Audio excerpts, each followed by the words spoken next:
ওই আমি খেয়ে আমাকে তারা উঠার সাথে সাথে পিছনে তাকে দিয়েছে, বাংলা পিছনে তারা এসেছে। বাবু হ্যাঁ আমি এই জন্য তো আমি তাড়াতাড়ি সরছি ওই জায়গা থেকে। আর আমি চাইছিলাম যে মোটর সাইকেল টান দেয় না তোমার ওই যে বয়রার ওইদিকে দিয়ে নিয়ে যাবো। আর ওই যে তোমার সাথে যখন কথা বললাম ওই দোকানে কে ছিল জানো? ওই দোকানে রাঙ্গা আর ওই যে ঘাটের রাঙ্গা।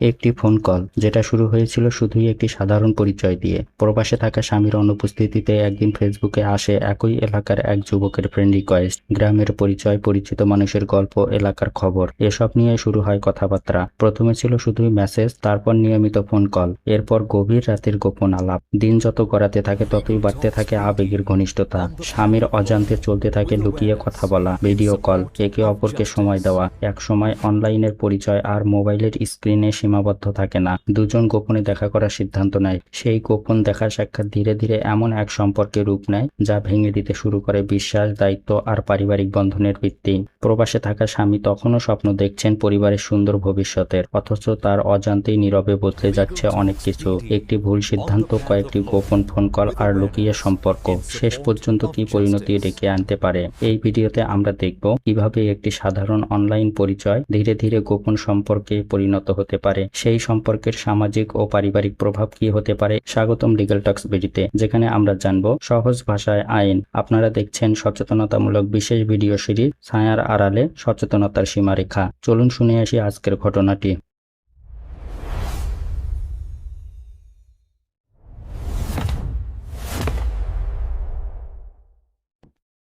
হ্যালো, হ্যাঁ বলো। তুমি কার কাছে ফোন দিছো? কে কাপড় নাকি? কে কি সমস্যা হচ্ছে? এই সমস্যা ও গ্রামে তো ছাড়াই নিব না। আর তুমি এত ভয় পাও কিসের জন্য? রাগ করতেছো এত কিছু হ্যাঁ করে? এত ভয় পাও কিসের জন্য? এখন এখন এমন একটা পজিশন যে শুক্রবার দিন সে আসবো, যাই কিছু হোক একটা কিছু হবো, কিন্তু তার আগে যেন কোনো কিছু না আচ্ছা বের সে তুমি নিছ? সেটা আমি নিয়ে নেই। এখন তুমি আমাকে দিয়ে যাবা বুঝি না। আমার হাত থেকে, যে ফোন তুমি ফোন দিয়ে যাবা আমাকে, কারোর হাত থেকে আমি ফোন নিব না। আর তুমি দিবা কিভাবে? তুমি আসবা আমাদেরকে, যে ব্রিজ আছে না, তুমি যে কত যে বুঝো না, কেউ নিলে না কিসের জন্য? ও আমার কাছে ফোন নিয়ে আসে নাই, শুধু আমাকে একটা ছেলেকে দিয়ে পাঠাইছে, অন্য একটা ঝামেলার পাঠাইছে আমাদের বাড়ির সাইডে। সে অমুক জায়গায় একটা ফোন আছে, আপনি নিবেন? আমি তার কাছ থেকে নিতে পারবো না ফোন। ফোনের আমার তো এখন ফোন নিয়ে কই আসবে না, ভিতরে এখানে একটা শিক্ষা দিবে। আমি এমনি যোগাযোগ করবো কেমনে? যোগাযোগ করবো কেমনি? জাস্ট কটার সময় আসবে সেটা বলো। আমি ওই কটার সময় আমার আশেপাশে থাকবো। তুমি এই ব্রিজের কোনার থেকে এই ঘরের এদিক জানলার এদিক শিক্ষা দিবা, আমি নেব না। ওই ব্রিজের কোনা থেকে ওই যে মাঠ পাড়া ওই দিকে? ওই মাঠ ওটাকে, এটা আমাদের বাড়ির কোন আছে না, ব্রিজ, ছোট ব্রিজটা। হ্যাঁ হ্যাঁ দোকান, একটা দোকান যে হয়েছে, একটা দোকান যে হয়েছে না? হ্যাঁ হ্যাঁ হ্যাঁ, ওই দোকান থেকে এই ঘরের কোনার দিকে একটা দোকানে মানুষ থাকে? তুমি একটু খেয়াল করবো না? দোকানে দোকানের মধ্যে সবসময় মানুষ থাকে। হ্যালো, তুমি যে কারো পাঠায় নিতে পারবে না আমার কাছে ফোনটা? না না না না না, আমার বাড়িতে সেরকম কোনো ব্যবস্থা নাই। সিস্টেম গুলো আলাদা, ভিন্ন তো, তুমি বুঝতেছো না। আমি ছুটির সাথে কথা বলছি, ছুটি বলছে তুমি এরকম করো, সে যেন এদিকে ফিকে দিয়ে খেয়ে যায়, আমি এখান থেকে নিবো, কারো কাছ থেকে না। আর তুমি দেখলো নাকি তাকে বলবা যে ফোন নিবে না, সে আমি নিয়ে যেতেছি। ভয় পাও কিছু জন্য আমি বুঝতেছি না কিছু। পাগলামি করো না, আমি যাই বললাম তাই। ভয় কিসের জন্য? তুমি কটার সময় আসবা? ভয় কিসের জন্য আমার বলো? নাহলে থাক, কি থাক? দরকার নাই। কি থাক? কি থাক? ফোন লাগবো না আমার। তাই? তাহলে তুমি আমার কথা শুনতেছো নাকি? কারো কাছে নিলে সমস্যাটা কি তোমার, এটা বলো। কারোর থেকে নেওয়া সম্ভব না। তুমি আসতে পারবে না? তুমি কই? আমি কালকে গেছিলাম ওইদিকে। তুমি আজকে আসবা? এখন কালকে গেছি, কটার সময়? কালকে গেছিলাম, তুমি দেখছো? না আমি দেখিনি। কালকে 5টার সময় গেছি, আবার আসছি ওইদিকে মালিপাড়া পর্যন্ত গেছি, পরে আবার আসার সময় ওইদিক দিয়ে আসছি। আমার কথা শোনো, আমি দেখি নাই তুমি কটার সময় আসবে সেটা বলো। আপনার সেগুলো মনে থাকবে। হ্যাঁ, কটার সময় আসবে কটার সময় যাবো? তুমি বলো, ওই কটার সময় যেন আমি এখানে থাকি। তুমি রেখে দেবো, আমি নিবো। Legal মাগরিব Talks নামাজের পরে on the path Sandhya of থেকে দুদিন পরে। with হ্যাঁ awareness আচ্ছা, ঠিক আছে। in support of আর justice. শোনো, হ্যালো, হ্যাঁ, মাগরিব নামাজের পরই ঠিক আছে। এটা কার ফোন? আমরা আশেপাশে এটা হচ্ছে বন্ধুর ফোন, সাবধানে এই ফোন না দিও কখনো। আচ্ছা, আর ওই যে অসীম অসীম আমাদের বাড়িতে ফোন দিছিল, বুঝছো? হুম, ফোন দিয়ে বলছে তুমি নাকি ওই 2.5 লাখ টাকা ছিল ঘরে, ওইটা সহ নিয়ে তুমি ওই বাড়ি থেকে পালাই আসছো, আমি সাথে সহযোগিতা করছি।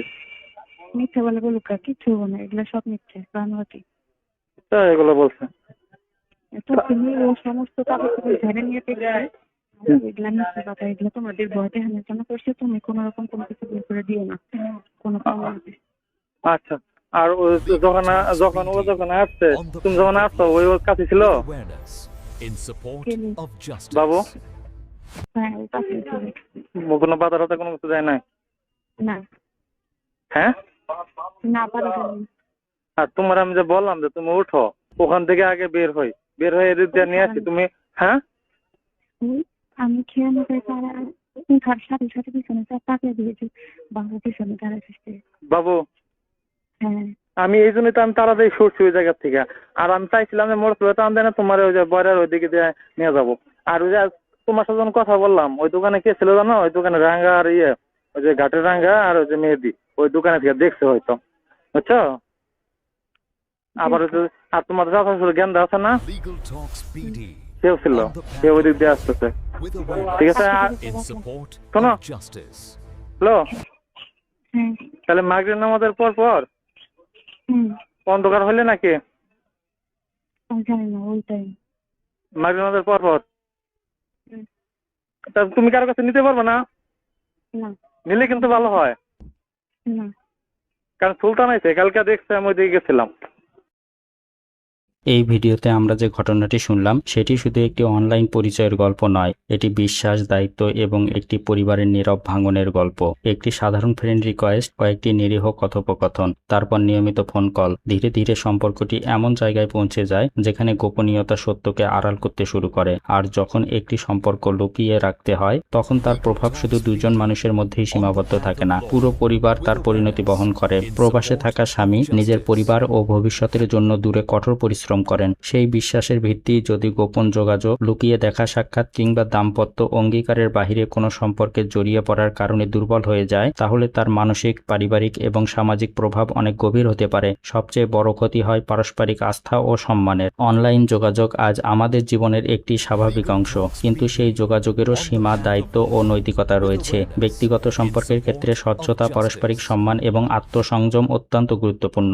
অনেক সময় ছোট একটি ভুল সিদ্ধান্ত ধীরে ধীরে এমন পরিস্থিতি তৈরি করে যেখান থেকে ফিরে আসা কঠিন হয়ে যায়। এই ভিডিওর উদ্দেশ্য কোনো ব্যক্তি, নারী বা পুরুষকে হেয় করা নয়, কিংবা কারো ব্যক্তিগত জীবন নিয়ে বিচার করা নয়। আমাদের একমাত্র লক্ষ্য সচেতনতা বৃদ্ধি করা, কারণ একটি সুস্থ পরিবার গড়ে ওঠে বিশ্বাস, সততা এবং দায়িত্ববোধের ওপর। সেই ভিত্তি অটুট রাখতে হলে সম্পর্কের সীমারেখা সম্মান করা, ভুল পথে যাওয়ার আগেই নিজেকে থামানো এবং পারস্পরিক আস্থা রক্ষা করা আমাদের সবার দায়িত্ব।